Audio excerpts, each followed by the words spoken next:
Hi అండి, నమస్తే. అందరూ బాగున్నారా? ఈరోజు నిన్న చెప్పుకున్న కథకి మిగిలిన తర్వాయి భాగాన్ని ఎంతవరకు అయితే అంతవరకు చెప్తానండి. అయితే హిమవంతుడు పార్వతీదేవిని తీసుకొని పరమేశ్వరుడి దగ్గరికి వెళతాడు కదా.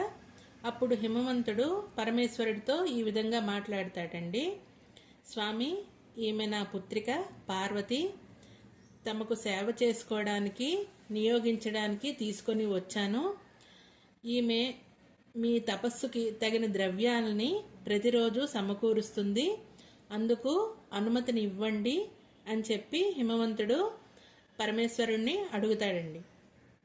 అప్పుడు పరమేశ్వరుడు పార్వతిని చూసి ఈ విధంగా చెప్తున్నాడనమాట.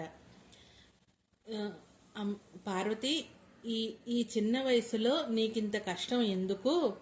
నీ తండ్రితో నీ ఇంట్లోనే ఉండి హాయిగా ఉండు. నీ గృహానికి తిరిగి వెళ్ళిపో. నీ తండ్రితో తల్లితో సుఖముగా ఉండు. ఇక్కడికి రావద్దు అని చెప్పేస్తాడండి. చెప్పిన తర్వాత ఆ మాటలు పార్వతీదేవికి అస్సలు నచ్చవన్నమాట. ఆవిడ చిన్న వయసు నుండి పరమేశ్వరుడికి ఎప్పుడెప్పుడు సేవ చేద్దామా, ఎప్పుడెప్పుడు పూజ చేసుకుందామా అని తపిస్తూ ఉన్న మనిషికి ఈ మాటలు ఏం చెవికి ఎక్కుతాయి చెప్పండి. అందుకని ఆ మాటల్ని ఆమె ఇష్టపెట్టుకోలేదు అసలు. ఆ తర్వాత పరమేశ్వరుడు ఇంకా చెప్తున్నాడు, నేను ప్రకృతిని జయించి తపోనిష్టలో ఉన్నాను. నీ కారణంగా ఇక్కడ ప్రకృతికి సంబంధించిన దోషాలు ఉత్పన్నం అవుతాయి. కాబట్టి నీవు నీ తండ్రితో ఇంటికి వెళ్ళిపో అని పరమేశ్వరుడు చెప్పేశాడనమాట పార్వతీదేవితో. అప్పుడు పార్వతీదేవి ఈ విధంగా అంటున్నదండి. అమ్మవారు మాట్లాడితే ఇంకెలా ఉంటుంది చెప్పండి? అయ్యవారు తర్వాత మాట్లాడగలరా? ఆవిడేమన్నాదో ఇప్పుడు మీకు చెప్తున్నాను. పుస్తకంలో రాసిన విషయం చెప్తున్నానండి.